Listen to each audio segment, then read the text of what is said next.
Senhoras e senhores, boa noite. Começa a Câmara Aberta Sindical, o programa que debate o mundo do trabalho. Hoje, quarta-feira, programa ao vivo e daqui a pouco você poderá telefonar, fazer aqui suas perguntas, concordando com a gente, discordando da gente, fazendo seus questionamentos, porque aqui é o Câmara Aberta Sindical, programa que há 11 anos no ar, de forma ininterrupta, aberto a todas as correntes do sindicalismo brasileiro e aberto também às pessoas, e aos técnicos e aos especialistas que gravitam, que tem uma história ligada ao mundo do trabalho. Hoje nós temos uma pessoa que tem uma história no sindicalismo brasileiro, sindicalismo moderno, e também atua em várias áreas, tem contribuições em várias áreas importantes e continuará contribuindo, já que acaba de assumir um novo posto, um novo cargo aqui no município de São Paulo.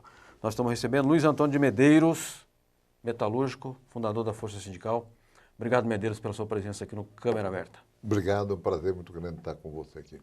Medeiros, você até poucos dias foi superintendente regional do trabalho no estado de São Paulo, antiga DRT. Você ficou quanto tempo à frente da secretaria, da pasta, e que balanço você faz? Eu fiquei 2 anos como delegado do trabalho, hoje como superintendente do trabalho. 2 anos, e o balanço que eu faço é positivo, apesar do Ministério do Trabalho até um ministério absolutamente esvaziado. Deu para a gente realizar um trabalho que eu acho que vai deixar um bom legado para a Superintendência do Trabalho em São Paulo. Medeiros, o que você destaca como mais importante e relevante nesses 2 anos de trabalho lá? Sem dúvida nenhuma que foi o combate ao trabalho precário. Tá. Tá? Precário é o trabalho sem carteira assinada? Pode ser sem carteira assinada, pode ser com não pagar os pisos, não cumprir a lei, não depositar fundo de garantia e principalmente as condições de trabalho. Não é? Às vezes há condições de trabalho tão ruins que se diz que é um trabalho análogo ao trabalho escravo. O trabalho precário também pode ser comparado com o trabalho escravo. Não é? Então, o combate ao trabalho escravo, ao trabalho precário, foi a nossa prioridade na superintendência. E realmente nós conseguimos, nós conseguimos atingir poderosos. E você avalia que evolução que houve? Melhorou? Deu para melhorar? Houve o seguinte, nós conseguimos... onde é que está o trabalho precário em São Paulo? Está no trabalho ligado às grandes grifes de roupa. Olha aí. As grandes grifes de roupa que contratam trabalhadores bolivianos em condições de trabalho péssimas. O boliviano vem para cá, vem de regiões muito pobres, absolutamente pobres, vem de região, portanto, paupérrima, e ele se sujeita a tudo. Ele já vem na base do regime chamado servidão por dívida. O que é servidão por dívida? É quando o empresário paga a sua passagem, paga o seu aluguel, porque você não tem dinheiro para vir. Tá. O boliviano é tão pobre, às vezes, que não tem dinheiro para vir. Então, o empresário boliviano paga a vinda dele para cá. Tá. E ele vem para cá, bota ele numa casa fechada, não é isso? Sem ventilação, sem condições boas de alojamento. Ele trabalha até cansar, ele não tem sábado, ele não tem domingo, ele não tem registro, ele não tem nada. Não é? Então, isso nós caracterizamos como trabalho escravo. Eles se sujeitam a isso porque são absolutamente pobres, às vezes não falam português e o objetivo deles é ganhar qualquer dinheiro a qualquer custo. Sim, sim. Não é? Então, isso fere as leis trabalhistas brasileiras, não é? E isso, além de ser um trabalho... Fere a dignidade humana. Fere a dignidade humana, além disso, é concorrência desleal. Tá. Porque uma empresa paga tudo, todo mundo registrado, e a outra não paga nada. Correto. Então, o preço de uma sai muito mais barato à custa do sangue e suor do trabalhador. Agora, então, Medeiros, nós fizemos um trabalho de combate ao trabalho escravo muito grande. Nós temos agora, você chegou a fazer diligência, a conduzir diligência, ou foram os inspetores da delegacia? Eu fui em alguns. Eu fui em alguns. Não só na questão dos bolivianos, mas eu fui também no trabalho lugares que são brasileiros, que é trabalho escravo e trabalho de menores, que é o pessoal do carvão. Tá. Tá certo? O carvão servido em São Paulo nas melhores churrascarias de São Paulo, a condição de trabalho desses trabalhadores é lastimável. É lastimável. Ninguém tem carteira de trabalho assinada. Não é? O salário é muito baixo, o regime de trabalho é terrível. Eles têm problema de ambiental. Doença, contaminação. Tem que cortar a árvore, tem que cortar aquele negócio todo, tá certo? Então, não há condições de trabalho, são pequenos empresários, não há... Às vezes o filho está trabalhando, em vez do filho estar na escola, não é? Trabalha o pai e trabalha o filho ali, não é? Sem nenhum registro, sem nada. E aqui perto de São Paulo, meu amigo, não é longe, não é lá na Bolívia, não. Tá. É aqui perto de São Paulo, do trabalho de feitura do carvão. As condições de trabalho são as piores possíveis. Eu fui lá. Nós fomos com a Polícia Federal, com a Polícia Rodoviária Federal, não é isso? Com os auditores fiscais do Ministério do Trabalho. O Ministério do Trabalho tem um grupo de auditores fiscais da maior qualidade, não é? Nós fomos para lá e realmente deu certo. Agora é preciso continuar, porque se não continuar a combater, isso volta. As práticas se restabelecem e a exploração continua. Agora, Medeiros, você veja só que dois comentários interessantes você fez. Você vai numa rua chique aqui de São Paulo, você compra uma camisa, paga R$400, a mulher vai comprar uma bolsa, paga 500, 800, 1.000, sem saber ou às vezes sem se importar que quem fez aquele produto é um escravo ou trabalha em condições semelhantes à escravidão. O sujeito vai numa churrascaria onde per capita ele vai gastar R$300 se ele não beber nada, né? Se beber uma aguinha, um suquinho ali de laranja, e ele não sabe que aquele carvão foi um escravo ou alguma pessoa em condições de escravidão que produziu aquela matéria-prima. Isso deveria estar nas manchetes dos jornais. Nós pegamos, eu não gosto de citar o nome, mas nós pegamos, por exemplo, a Zara. Sim. A Zara é uma multinacional enorme. A Zara é uma multinacional.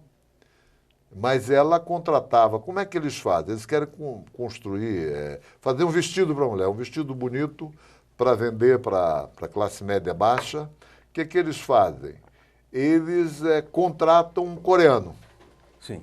Olha, eu preciso de 10.000 peças de vestido a R$10, por exemplo, a R$5. O que faz esse coreano? Contrata um boliviano.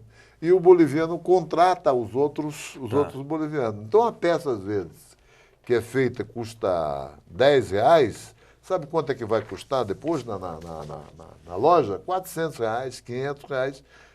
Realmente, eles ganham muito dinheiro com isso. Agora, você acha que a sua atuação e dos auditores fiscais no combate a esse trabalho precário, análogo à escravidão, ajudou a quebrar essa cadeia que você citou? Contrato coreano, que subcontrata o boliviano, que subcontrata ali o que está na base social. Deu para quebrar essa cadeia? Eu vou dizer para você que a Zara foi pego 2 vezes. Né? 2 vezes.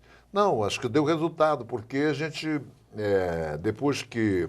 Não adianta ir em cima de peixe pequeno, tem que ir em cima de tubarão. Tem que pegar o tubarão.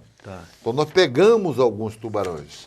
E o nome deles sai nas revistas, sai nos jornais, de alguma forma é noticiado, não é isso? E de alguma forma sai nas redes sociais, tá certo? Sim. Então, eles realmente estão preocupados, não é? Porque, por exemplo, a Zara é uma empresa que está na Bolsa. Sim. Né? Sai uma notícia dessa, repercute na Espanha. Ela é espanhola, então o prejuízo dela é muito grande, tá certo? Então, eu acho que esse combate, não é que o trabalho escravo no Brasil tenha aumentado, como alguns dizem, o trabalho degradante tenha aumentado. Não é isso não. Aumentou o combate. O combate ao trabalho escravo aumentou. Como tem aumentado o combate ao trabalho infantil. Muita gente tem a seguinte ideia, não é bom uma criança trabalhar, não é? Sim. Isso é arraigado, né? Eu comecei a trabalhar mais cedo. Eu comecei a trabalhar com 12 anos de idade, eu trabalhava, tá certo? Mas eu não quero que o meu filho, minha filha, trabalhe com 12 anos, tá certo? Claro. Eu quero que ela estude, sim. Tá certo? O meu sonho, a melhor coisa que eu posso deixar para minha filha, eu tenho 2 filhas, a melhor coisa que eu posso deixar para ela, sabe o que é? É estudo, é educação, é falar inglês, não é? Sim. Não adianta eu deixar para minha filha um apartamento, o outro apartamento. Não adianta, isso tá certo? O que eu tenho que deixar para ela é educação, é formação, para elas poderem competir nesse mercado. Então, quero que elas estudem, não trabalhem. O nosso jovem, muita gente diz, não, o jovem tem que trabalhar. Não, tem que estudar tempo integral, meu amigo, não é isso? Estudar de manhã, de tarde, tá certo? E depois ter uma escola que possa fazer complementação, faz informática, faz inglês, faz tudo isso, tá certo? Correto. Agora, Medeiros, nessa ação que a antiga delegacia, Superintendência do Trabalho, executou aqui no estado de São Paulo, que não foi só na capital, foi em todo o estado, qual foi o papel dos sindicatos? Os sindicatos estiveram juntos, as denúncias surgiram dos sindicatos, os sindicatos entraram no momento da fiscalização, entraram depois, como é que foi o relacionamento seu, sindicalista que é, com o movimento sindical, mas na qualidade de representante do Estado brasileiro? Muito poucos sindicatos participaram desse combate ao trabalho precário. Não brinca. Muito pouco. É lamentável muito pouco, ter que escutar muito isso. Lamentável. Eu tenho um bom relacionamento, eu fui um sindicalista, tenho um bom relacionamento com os sindicatos, né? Atendi muitos sindicatos, os sindicatos fazem algumas denúncias, mas eu não recebi uma denúncia de sindicato, estou dizendo sério, não recebi uma denúncia de sindicato contra o trabalho escravo, contra o trabalho precário. Mas nem nas confecções dos bolivianos aqui em São Paulo? Não, não recebi nenhuma denúncia. Não recebi nenhuma denúncia. E como é que o seu órgão público ficou sabendo? Ficou sabendo através da Receita Federal, através dos auditores nossos que investigam, em colaboração com a Receita Federal. A Receita Federal pega a Zara, por exemplo. Sim, sim. E ela vai fazendo uma análise da Zara. A Zara paga para quem? Que paga para quem? Que paga para quem? Vai buscando toda a cadeia e chega lá e diz, olha, aqui tem alguma coisa errada. Tá. Entendeu? A Receita Federal consegue fazer isso. A Polícia Rodoviária Federal e os nossos auditores também são treinados para fazer isso. Os sindicatos fizeram denúncias, tá certo? De empresas que não pagam, empresas que não recolhem fundo de garantia, mas eu sou obrigado a dizer para você que no mundo sindical não passa muito a preocupação com aqueles trabalhadores que não estão dentro das categorias organizadas. Entendi. Certo? Claro que dentro de metalúrgicos não tem trabalho escravo, claro. Que dentro de químico, tá bancário, certo? Bancários, claro. Tá certo? Não tem. Mas tem, em outros setores tem muito, mas a colaboração sindical não foi muito grande, apesar de nós termos feito um bom trabalho com os sindicatos em outras áreas. Trabalhei muito com os sindicatos. Medeiros, você foi deputado federal. Tá. Você foi secretário de Relações do Trabalho do Ministério do Trabalho, que é o segundo cargo na hierarquia do Ministério da Máquina. E nós vivemos num país cujo Ministério do Trabalho, embora o governo Lula seja de origem trabalhista e Dilma também, o Ministério do Trabalho é fraco. Eu observo que o Brasil já teve, por exemplo, um ministro do porte João Goulart.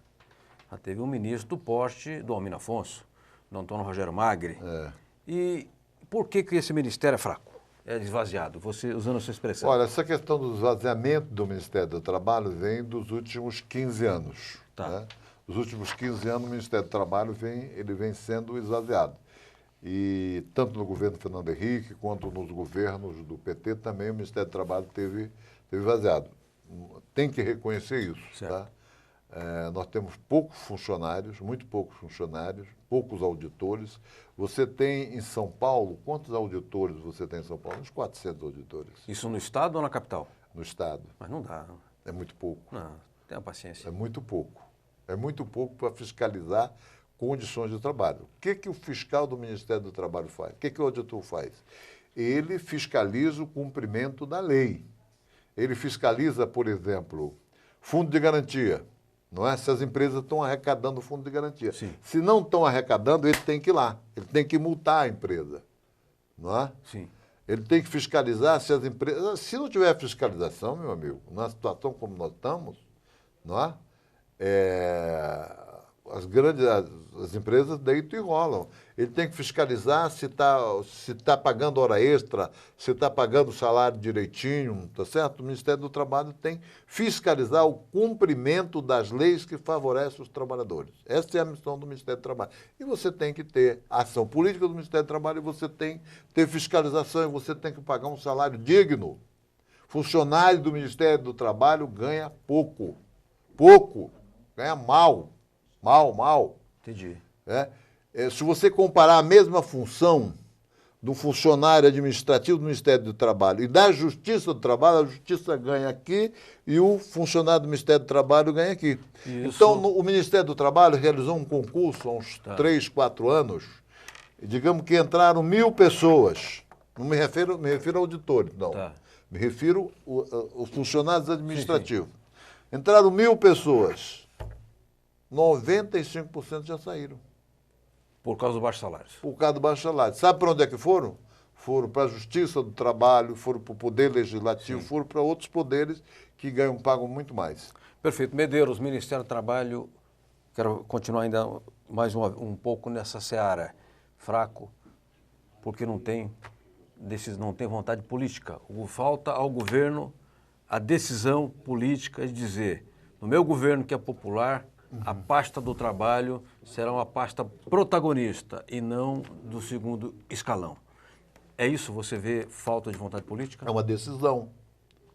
Tem que ser uma decisão. E quem está lá também tem que chegar lá e ocupar o espaço. Certo. Não é isso? Sim. Se não for chamado, se o ministro não for chamado, ele tem que apitar. Sim. É isso? Ele tem que ir lá. Alô, Manuel Dias. Entendeu? O Manuel Dias é um gente ministro boa, trabalhador, de boa, mas ele tem que dizer, olha, eu estou aqui, eu sou o ministro do Trabalho, eu não posso ficar... Vocês estão discutindo questões que dizem respeito aos trabalhadores e eu estou fora. Ontem na reunião ele não foi. Foram o Gabas, né? O Berzoini, que é das comunicações, sei que estava fazendo lá, e o Rosseto, e o do Trabalho, para discutir a questão da 6595, não estava lá, da Previdência, que diz respeito aos trabalhadores da ativa e amanhã vai dizer respeito aos trabalhadores aposentados. O ministro é uma pessoa muito educada, uma pessoa que tem um compromisso com os trabalhadores, seguramente não foi chamado, né? Pois é. Mas eu acho que ele deveria ir lá. Se não for chamado, ele tinha que bater na porta. Gente, estou aqui. Quero participar. Olha, eu tenho uma opinião, eu quero falar. Perfeito. Me deixa falar, pronto. Muito bem, muito bem. Medeiros, nós temos aqui um momento no programa que é na linha, entra alguém para participar de fora. Pode chamar na linha? Vamos lá, Fernando? Ok?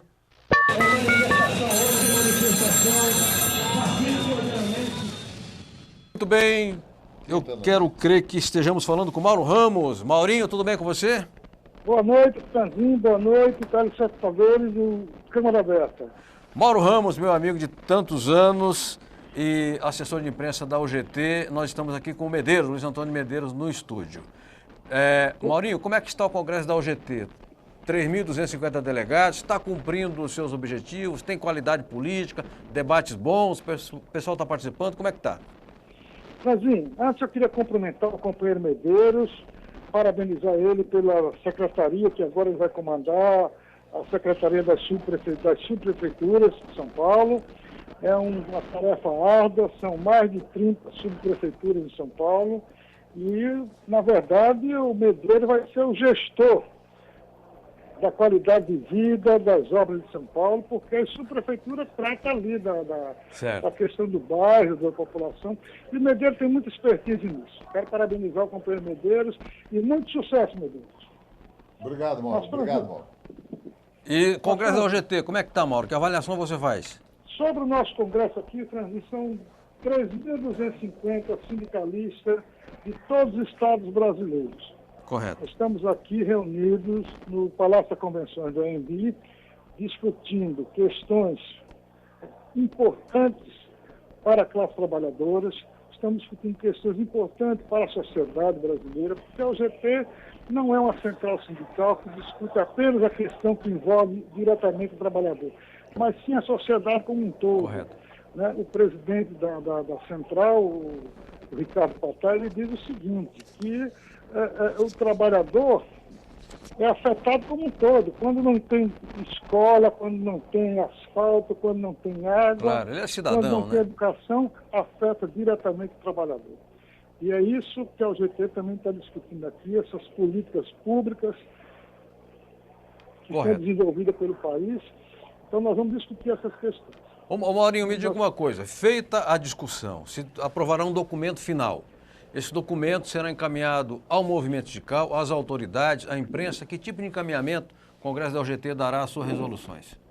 Não, a carta de São Paulo, que está sendo elaborada, né, com sugestões de todos os sindicalistas do Brasil, ela será lida amanhã, durante o último dia do Congresso, quando haverá a eleição da nova diretoria. Certo. Essa carta será encaminhada a todos os deputados, todos os senadores, aos ministérios, não só aqueles ministérios que são envolvidos diretamente com a questão do trabalhador, mas a todos os ministérios, a presidente Dilma e principalmente, né, ao ministro da Economia. Correto. Levi, Joaquim Porque Levi. hoje o problema está seríssimo, né? Sim. Quando se busca encontrar alternativas para melhorar a economia do país, vai-se em cima do trabalhador.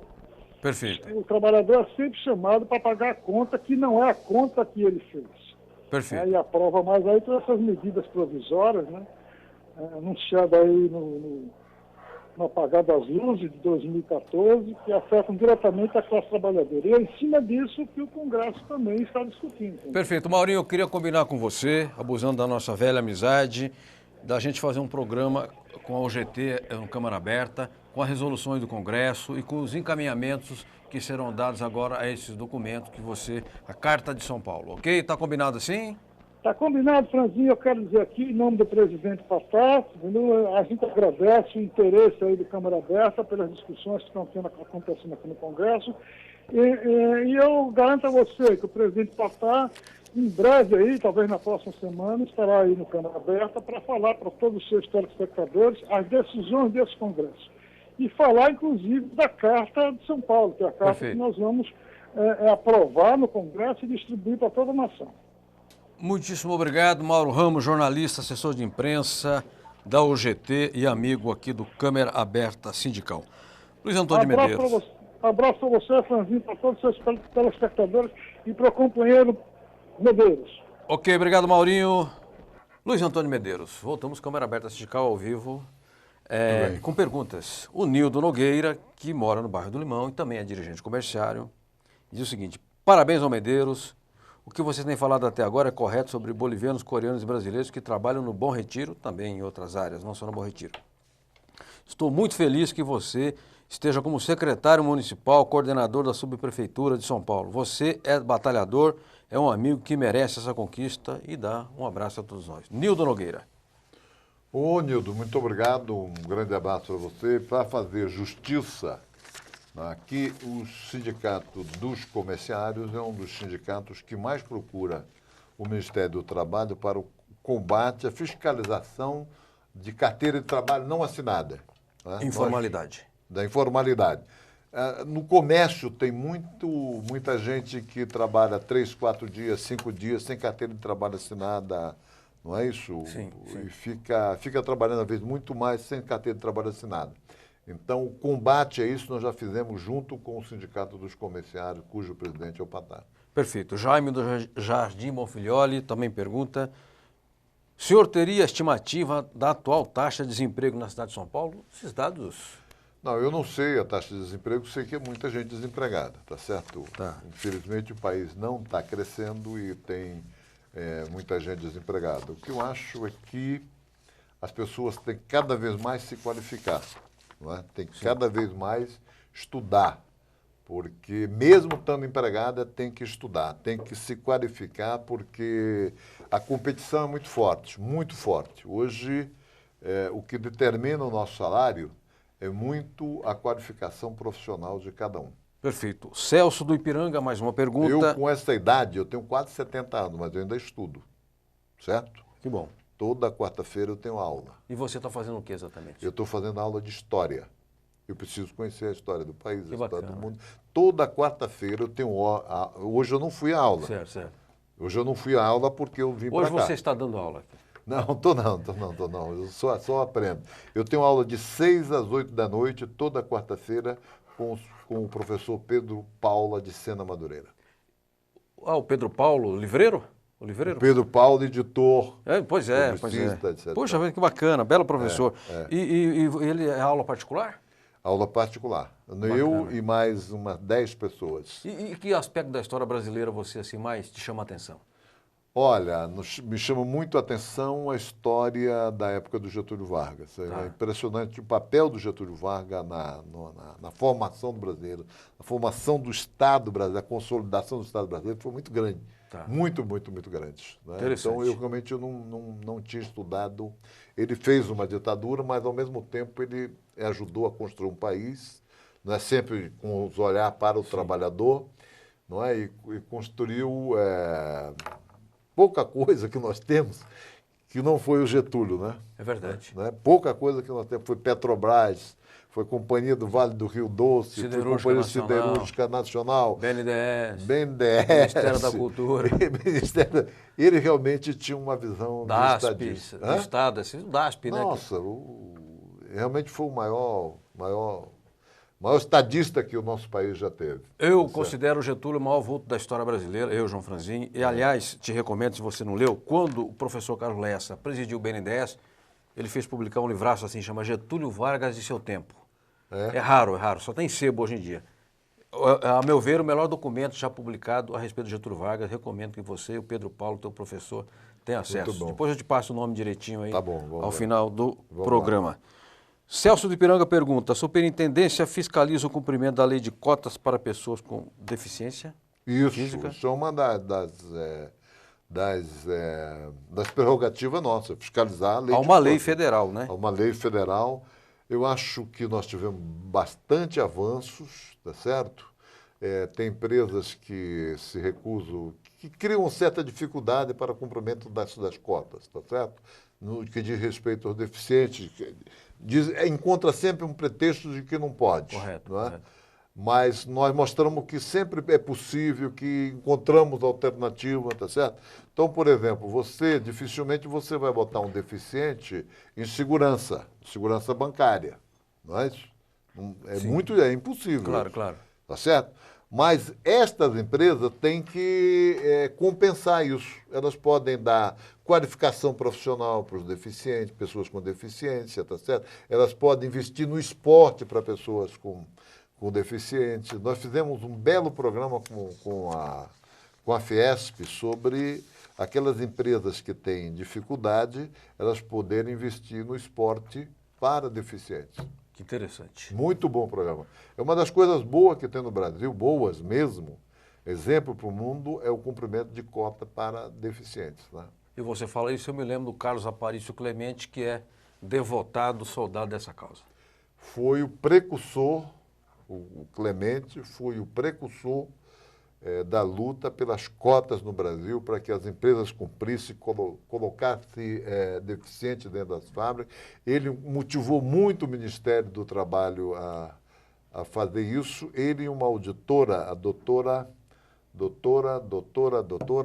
realmente, a idade é um problema, né? Eu esqueci o nome dela, tá certo? Mas até o final do programa eu vou lembrar o nome dela. Perfeito. Também era uma auditora nossa, que começou a luta em Osasco, Tá. depois foi superintendente Me lembro dela. do Ministério do Trabalho. Você também, muito mais jovem do que eu. Sim, eu me lembro até da figura dela, mas o nome me escapa certo, no momento. Certo, a figura franzina, né? É, lutadora. Boa. Hein? Mas tudo bem. Medeiros, bacana. Lembramos aqui, fazendo homenagem ao Clemente, homenageamos a todos os que abraçam essa importante causa. Medeiros, você começou no sindicalismo ainda na época da ditadura, né? Você foi do partidão, do PCB. Depois foi dos sindicatos metalúrgicos de São Paulo, foi fundador da Força Sindical e conviveu com o patronato diversas gerações. Eu te pergunto, hoje você acha que a classe patronal tem uma mentalidade mais avançada? Pelo menos a ideia do diálogo está presente no dia a dia do patronato ou ainda nós estamos naquela base de mandar chamar a PM? Não, eu acho que ninguém o chama a PM contra uma greve, tá certo? Ninguém é maluco. O país se democratizou. Então, eu acho que há uma camada grande de empresário que sabe que tem que negociar, que sabe que tem que conversar, sabe que tem que sentar-se, não é? Na época da ditadura não havia diálogo. E depois, os empresários resistiram muito ao diálogo. Isso foi responsável. Essa falta de diálogo levava a greves selvagens, as greves absurdas de 40 dias, ou mais. Porradaria. Função, botava PM, né? Sim. Tinha uma greve, a primeira coisa que uma empresa fazia, o que que era? Era chamar a polícia. Sim. Greve é uma questão. Hoje não, ninguém chama a polícia para uma greve. Greve tem que sentar para negociar. Tá. Isso, com representatividade, com urbanismo, com educação, tem que sentar Sim. na mesa, né, com boa fé. Tá. Não se negocia com má fé. Entendi. Tá certo? Se negocia com boa fé. O que você prometeu que vai fazer, você tem que fazer. Não é? Correto. Também você não pode pegar a empresa e sufocar a empresa até quebrar a empresa. Também não pode fazer isso, tá certo? E o empresário também não pode mandar a gente embora da justa causa porque o trabalhador está fazendo greve. Também não pode, tem que cumprir a lei. Medeiros, Luiz Antônio Medeiros, que vai assumir, o Mauro já anunciou que antes aqui do apresentador, vai assumir a Secretaria Municipal, a coordenação, né? Secretário Municipal de Coordenação das Subprefeituras de São Paulo. Daqui a pouco ele vai falar desse novo desafio, mas eu tenho ainda uma última pergunta que diz respeito à sua função frente à Superintendência Regional do Trabalho do Estado de São Paulo. Eu me lembro que uma das vezes em que nós conversamos, você estava às voltas com aquele problema do guindaste que havia caído lá no Itaquerão, tinha matado gente, etc. E você fez um balanço positivo aqui da sua gestão, você vai responder daqui a pouco, porque tem um intervalo, tem uma reportagem. Vai me dizer aqui para os telespectadores qual foi o momento mais tenso assim, da sua gestão e se houve um momento que você disse, puxa, eu acho que não vai dar, é tanta encrenca que eu vou ter que ir embora. Depois você diz daqui a pouco, pode ser? Pode ser. Muito bem, então vamos ao intervalo do Câmara Aberta Sindical, o programa que debate o mundo do trabalho, hoje com Luiz Antônio de Medeiros, sindicalista, fundador da Força Sindical, dirigente metalúrgico e superintendente do trabalho aqui no Estado de São Paulo e agora já empossado secretário municipal de coordenação das subprefeituras de São Paulo. Vamos à reportagem, ok?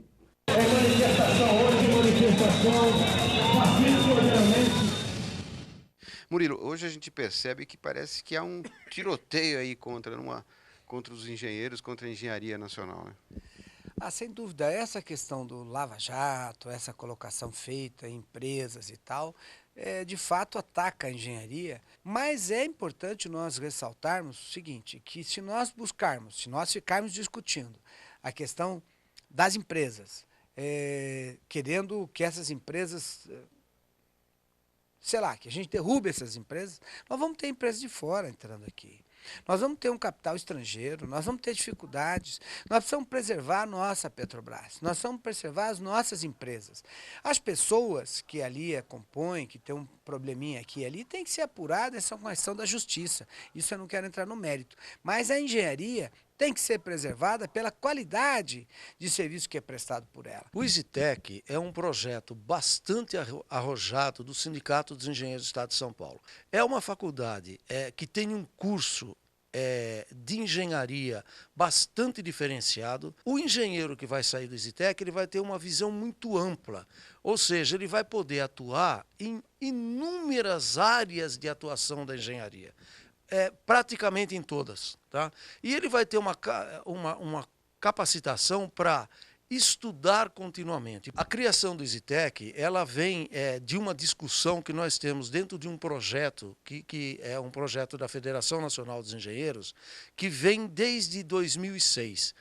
Em 2006, a gente discutia essa questão da qualificação dos engenheiros brasileiros.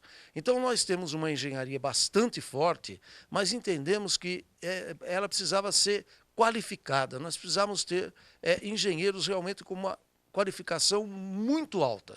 E o projeto do EasyTech nasceu dessa discussão. Como são as aulas no EasyTech? Me parece que elas são um pouco diferentes do que a gente já conhece. A proposta é ambiente de aprendizado. Não é aula que o professor seja professor no estilo tradicional. A gente está seguindo mais ou menos a ideia da educação colaborativa.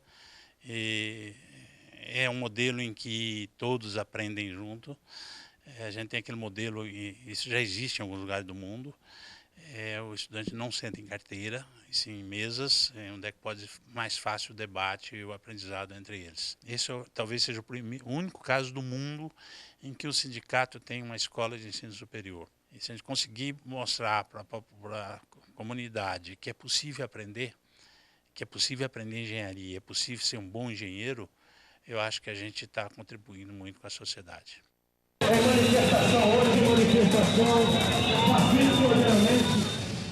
Muito bem, voltamos com Câmara Aberta Sindical, o programa que debate o mundo do trabalho, quarta-feira em São Paulo, ao vivo, hoje com Luiz Antônio de Medeiros, sindicalista, fundador da Força Sindical, dirigente metalúrgico e superintendente regional do trabalho do Estado de São Paulo e agora já secretário municipal de coordenação da Subprefeitura de São Paulo. Medeiros, eu havia perguntado se, frente à dificuldade, frente à precariedade, frente a desafios e encrencas que há em todo lugar, você teve um momento de tensão máxima lá na superintendência ou você deu para administrar de boa? Não, eu acho que o momento mais tenso que nós tivemos foi a interdição de parte do ginásio da Arena do Corinthians, não é? Porque teve uma repercussão muito grande, morreu um trabalhador, Sim. morreu um Queda do trabalhador guindaste. no guindaste, Sim. tá certo? Morreu um trabalhador no guindaste e corria o risco de desabar uma arquibancada. É verdade. Uma arquibancada estava sendo construída sem proteção. Santo Deus. A altura de 12 metros para cima, o trabalhador estava lá sem nenhuma proteção. Tem que ter uma proteção embaixo e tem que ter aquele gancho de segurança. Ele Sim. tem que estar amarrado. Então, ele trabalhava lá sem a proteção e sem o gancho. Então, realmente, ia ter mais mortes ali. Sim. E tinha que chegar no prazo. O chamado padrão FIFA exigia, não é isso? Sim. Exigia o Cronograma. o cumprimento do cronograma. Certo. Então, trabalhava de dia, de noite, não é isso? Tinha gente ali no estado do Corinthians que há 30 dias que não saía, né? Que não ia para casa, dormia lá e era como se estivesse desbravando uma mina, uma coisa Sim. nova, tá certo? O cronograma e a pressão em cima. Então, teve esse desastre, teve outros desastres, mas com vida teve uma morte e ameaça de cair. Então, nós fizemos o quê? Nós interditamos, porque não havia outro jeito. Então, de um lado... E a Gaviões da Fiel não foi bater lá na tua porta? Hã? E a Gaviões da Fiel não foi bater na tua porta, não? Não foram, mas havia uma pressão muito grande. Você interditou do Corinthians? Você é maluco? Tá. Muita gente falou isso para mim na rua. Sim. Você é palmeirense? Tá contra a gente? Está contra a gente. Tá. E o problema é que eu não sou palmeirense, eu sou corintiano, tá certo? Não sou roxo, mas sou corintiano, tá certo? Não sou um fanático pelo esporte. E as pessoas dizem, olha, você está nos prejudicando. E havia pressão também do comitê da Copa, né? Sim. Mas os nossos auditores, não é isso? Noé, um auditor do Ministério do Trabalho, que foi encarregado daquilo, não é? O Noé é uma pessoa bastante séria, não é isso? Uma pessoa honesta e equilibrado. O Noé disse, não, só vamos desinterditar na hora que eles cumprirem com as normas de trabalho. Correto. Ou seja, botarem as redes e a proteção do trabalhador. E a empresa não queria fazer isso porque demorava muito. O Noé disse, então não vamos desinterditar. E houve toda uma negociação, ao final eles cumpriram as normas de segurança e aí foi liberado a construção daquela parte do estádio. A outra parte ficou trabalhando, tá certo? Perfeito. Agora, você quer saber de uma coisa? Como é que é o Brasil? Não é? Até hoje não se sabe qual a causa da queda do guindaste. Mas não teve lá o laudo? Tem laudo, mas até agora não saíram os laudos, cara. Que coisa, não é? Aliás, vou aproveitar a presença do Donizete, repórter nosso da agência sindical, José Donizete. Vamos atrás desses laudos. A gente pressiona que órgão público para fornecer esse O laudo? IPT, Instituto Paulista de Tecnologia. Paulista de Tecnologia. Bacana. Vamos atrás. Pode procurar. Já assumimos o compromisso aqui. Nós vamos atrás. Vai procurar o seguinte. Por que aquele guindaste caiu? A terra cedeu? Sim. Ou o guindaste tinha um defeito? Tá. Ninguém diz. Tá. Ninguém sabe. Quem que vai ser punido? Hã? Uma pessoa morreu. Olha que bacana. Hein? Vamos atrás e o povo quer saber o que aconteceu com o guindaste porque morreu uma pessoa. E isso não é brincadeira. Então nós vamos atrás, viu, Medeiros? A pessoa que morreu trabalhava bastante lá, não tinha folga, tá certo? De quem é a culpa? Foi o solo, foi a máquina?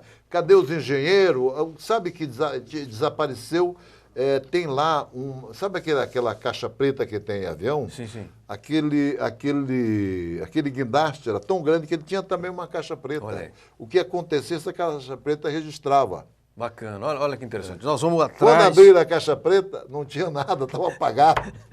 Santo A Deus. caixa preta foi para a Alemanha ler. E a Alemanha disse, ó, É que o alemão... nein. O alemão não sabe ler português, então foi por causa disso. Por causa disso.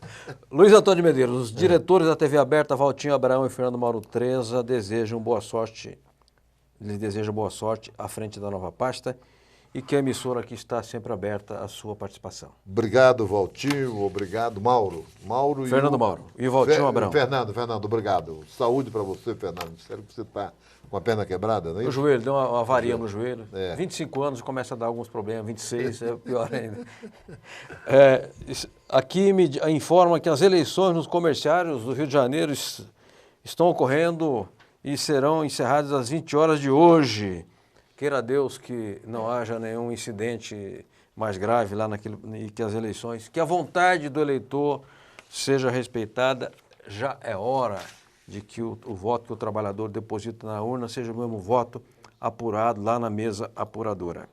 Chega de viração de urna. Não estou dizendo que é o que vai ocorrer lá, mas não dá mais. Tem que ter democracia geral, ampla, geral e restrita.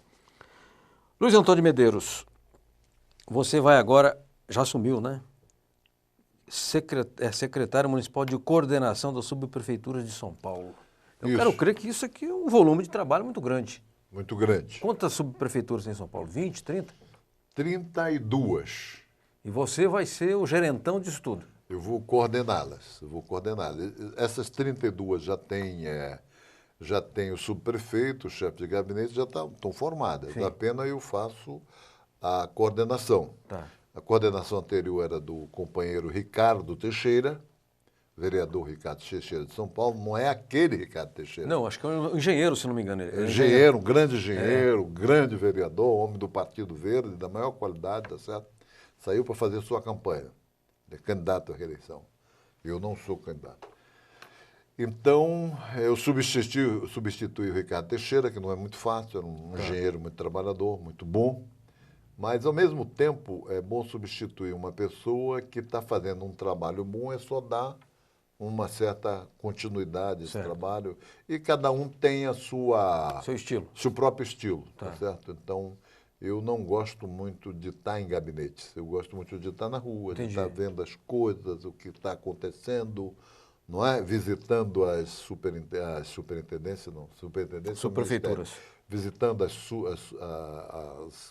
prefeituras, subprefeituras, acompanhando o nosso prefeito Fernando Haddad. Fernando Haddad criou um programa muito bom, que é a prefeitura no seu bairro. Durante uma semana, a prefeitura fica num bairro. Tá. E aí, a última foi aqui para a região da Zona Sul, lá de Santa Amaro, né? Então, eu também já estive lá. Uma semana, todas as secretarias ficam para atender diretamente a população. E ele, prefeito, também atendeu a população, atende a população. Tá. Eu vi muitas vezes pessoas chegarem e reclamarem, ele pegar o nome das pessoas, tá certo? O Fernando Haddad, ele conhece a cidade de São Paulo. Tá. Você pode até não gostar, ter essa ou aquela crítica, tá certo? Mas eu vou dizer o seguinte, o homem conhece. Eu estive do lado dele. Tá. Eu vi. O morador chegava e dizia uma coisa, ele dizia, olha, mas cuidado, que te dava outra informação para a pessoa. Disse, olha, você está dando a tua verdade, eu também dou a minha verdade. Nós estamos fazendo isso, é bom você também se informar. Outras vezes a pessoa, eu vi uma pessoa da educação que queria transferir um filho, não é? De uma escola para outra, o prefeito Fernando Haddad foi lá para resolver, porque a pessoa se mudou, não é? Essa pessoa tinha se mudado de um bairro para outro, e como é que fica o filho? Tá certo? Tinha que se transferir. E, às vezes, na burocracia, você não consegue essa transferência. Demora. Agora, se você tiver acesso ao prefeito, você consegue. Perfeito. E as pessoas têm acesso ao prefeito, não é isso, na prefeitura no seu bairro. Tá, na sua todo prefeitura. Sábado e todo domingo. Sábado e domingo? Sábado e domingo. Perfeito. Luiz Antônio Medeiros, nós temos 4 minutos para a gente falar um pouco mais desse seu trabalho.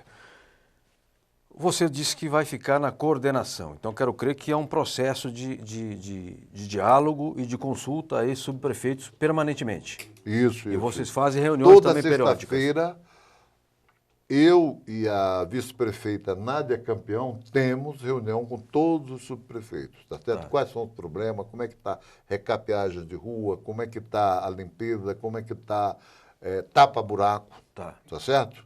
Você sabe que dificilmente você vai ver buraco na marginal, nas marginais, porque tem uma equipe 24 horas tapando buraco nas marginais. 24 horas nas marginais é uma novidade do Fernando Haddad, é uma equipe que fica ali só fazendo manutenção das marginais. Interessante isso. Às vezes as pessoas não sabem. Eu fico muito no centro, acabo não vendo, né? São Paulo é muito grande, você acaba não acompanhando. Vendo a limpeza das cidades, Tá. tá certo? E a limpeza é fundamental, não é isso? Vendo também a Até limpeza. para a saúde pública, a questão da Nós sanitária. recebemos denúncia das pessoas sobre buracos, então vamos lá. Às vezes não somos nós que abrimos o buraco, tá certo? Às vezes é outro. Sim, uma empresa. Uma empresa, um outro órgão do Estado, Sim. do governo, de telefones, eu não sei, não estou sim. acusando ninguém. Mas o buraco estava aberto, alguém tem que tapar. Se a empresa não tapou, a gente tapa de qualquer jeito. Agora, Medeiros, você evidentemente chegou por esses dias, ainda não tem um mapa, digamos, sintético assim na sua cabeça das condições da cidade. Mas um homem vivido como é, inteligente, o que você percebeu que é a demanda e que precisa ser tratado com rapidez e eficácia? Rapaz, tem tanta demanda. Rapaz. Tem tanta demanda. Imagino. Hein? Eu imagino. Limpeza de praça, recapeamento, tá certo? Sim. Asfalto na periferia. Por exemplo, agora você tem a ponte aqui essa ponte não, como é que se chama? Essa ponte, uma ponte que sai do aeroporto de Congonhas, que atravessa a 23, ela está comprometida. Tá certo? Tem que ir lá e dar um jeito, tem que ir lá e fazer alguma coisa. Tá. Muito bem. Você está afiliado a qual partido hoje? Pergunta a Irene Eu sou do Jabaquara. PDT, Partido Democrático Trabalhista. Perfeito. Medeiros. Mas é o seguinte, eu vou dizer para você, eu tenho vontade de trabalhar. Disso Eu ninguém não tem tenho dúvida. medo das pessoas me perguntarem. Você começa a que horas e para que horas? O povo aqui saber. Eu acordo 5 horas da manhã, Caramba. tá certo? Faço ginástica. Certo. Eu estou velho e eu tenho que me tratar. Não é não? Você tá garotão, Eu tá tenho guapo. que me tratar. Então eu procuro fazer 40 minutos de ginástica, de musculação, esse negócio todo, que é para eu ficar trabalhando, tá certo? Aí não tem hora para terminar, não. E manda a Porque repartição. eu gosto do trabalho, eu gosto do que eu estou fazendo. Isso é fundamental. Não estou obrigado ali, eu estou fazendo lá. O Fernando Haddad me chamou e para mim foi uma honra. E eu gosto de São Paulo demais. Então, se eu puder retribuir para essa cidade que é onde eu fui casado, onde eu tenho filhos e que me deu tudo, eu vou dar tudo para São Paulo. Perfeito. Luiz Antônio Medeiros, e se os sindicatos te procurarem, às vezes tem demanda de categoria, coisa específica, a fábrica quer mudar, aí a CETESB vai lá, diz que está poluindo, aí os sindicatos também querem defender os empregos dos trabalhadores, você também não estará com as portas fechadas. Qualquer pessoa que me procure, eu recebo. Olha aí. Qualquer pessoa que me procure, eu recebo a pessoa. E você fica em que local aqui em São Paulo? Onde que é o endereço? É aqui no centro? É no centro de São Paulo. Eu estou há tão pouco tempo lá, né, cara, que eu não sei nem o endereço direito. Mas Não, depois mas você aí pode dar. o Fernando, teu assessor, vai nos passar. Você pode... Líbero Badaró? 425. É perto da Sé ou mais perto aqui do perto São Bento? do Anhangabaú ali. Do São Bento. É do São Bento. Então, Líbero Badaró, 425, 35º andar. Pode chegar lá e dizer, vou falar com o Medeiros. Eu recebo qualquer pessoa que leve realmente o problema e que busque solução. perfeito. Se você precisa podar árvore, buraco, qualquer coisa, eu vou me esforçar para resolver. Perfeito. Eu quero dizer que hoje o programa terminará mais cedo. Eu tenho uma viagem, eu vou a Brasília, vou trabalhar amanhã em Brasília. E então eu preciso sair um pouco mais cedo. O Adelmo, taxista, está me esperando aqui para eu dar uma esticada até o aeroporto. Medeiros, eu quero agradecer muitíssimo a sua presença. Como sempre, você vem aqui e o programa rende muito, porque você tem muito conhecimento, é vivido e é comprometido. Eu fiquei muito contente em receber você mais uma vez aqui no Câmara Aberta e tenho certeza que o Fernando Haddad, que é tão criticado, às vezes, também pelos acertos, né? Porque é muito preconceito. E aí se critica sem saber direito. Ele acertou ao te nomear, não estou falando aqui para puxar teu saco que você não precisa, né? Mas eu tenho certeza que pela sua experiência, pela sua vivência, você será um auxiliar importantíssimo do governo municipal. Obrigado. E o que você precisar aqui da TV Aberta, como já manifestaram seus diretores Walter Abrão e Fernando Mauro, você sabe que a casa estará aberta, até porque a TV Aberta é uma TV da cidade de São Paulo, é TV comunitária, ela tem que estar próxima da comunidade, e a comunidade é a soma das pessoas. Muito bem, muito obrigado.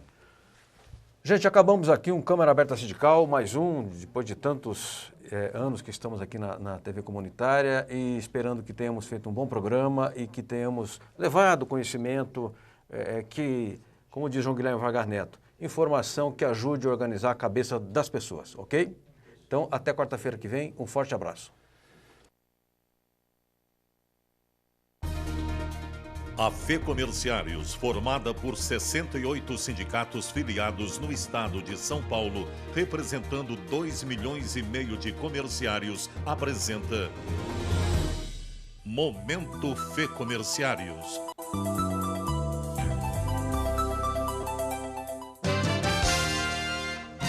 A FEComerciários promoveu reuniões com as regionais de Botucatu e Lins Marília. O encontro aconteceu em Bauru, sexta-feira, dia 12 de junho. Carlos Negrisoli vai coordenar a regional de Botucatu com Flávio Zandoná de Avaré como subcoordenador. Já a regional de Lins Marília conta com Mário Herrera de Marília na coordenação e com José Carlos dos Santos de Araçatuba na subcoordenação. A regional de Botucatu é formada por Avaré, Botucatu, Itapeva, Assis, Ourinhos e Jaú. Por sua vez, Araçatuba, Bauru, Garça, Lins Marília e o Simprafarma de Bauru integram a regional Lins Marília. Otimista com o trabalho unitário que está sendo desenvolvido pelas 13 regionais da Federação no Estado, Luiz Carlos Mota, presidente da FEComerciários e da UGT São Paulo, reitera: estamos valorizando o comércio e seus sindicatos. Um dos objetivos é padronizar os acordos salariais com as empresas. Ainda na sexta-feira, dia 12, a Câmara Municipal de Presidente Prudente homenageou os presidentes Luiz Carlos Mota e também Valdecir Alves, o Paraná, que lidera o FEComerciários local.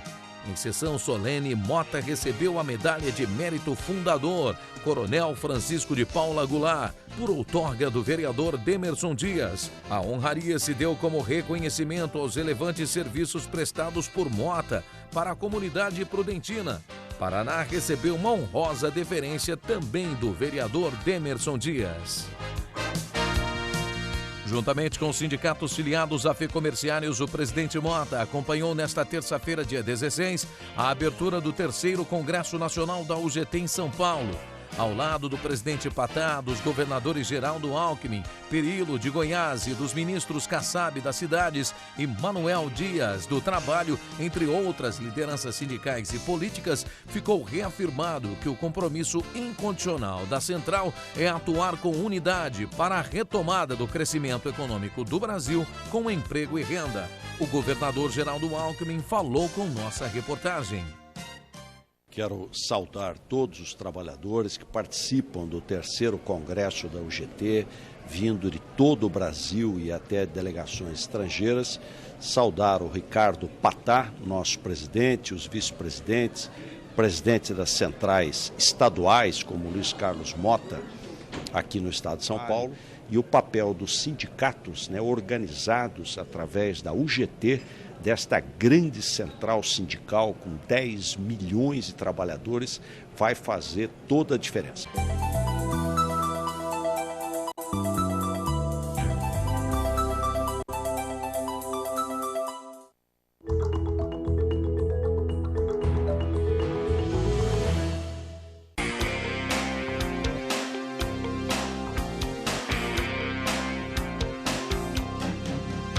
Hoje a gente não vive sem comunicação, não é só sindical, é comunicação em geral. Então a gente precisa realmente sempre estar diante das histórias, do que está acontecendo no país, no meu sindicato, na confederação, no Ministério do Trabalho. Então a gente está aprendendo o que realmente está acontecendo no país. A Contratos sempre nos surpreende com esses cursos maravilhosos, que a gente acaba aqui aprendendo muita coisa nova e coisas que a gente precisa. E é a coisa que a gente aprende não somente na vida sindical, é coisa que a gente leva no dia a dia. E isso é muito gratificante, muito bom para todos.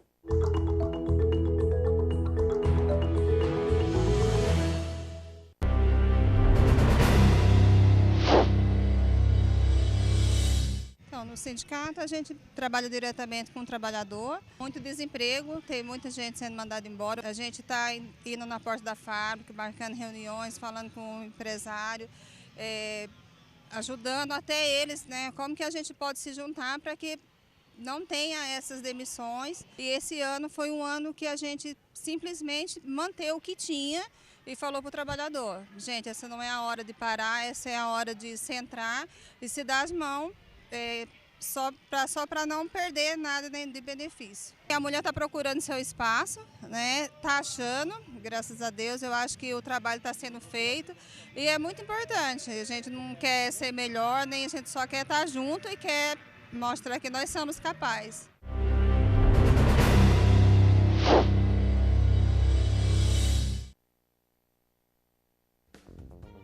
Este programa tem o apoio da TV Interação, Associação Vida e Trabalho e da Ordem dos Advogados do Brasil, Seção São Paulo.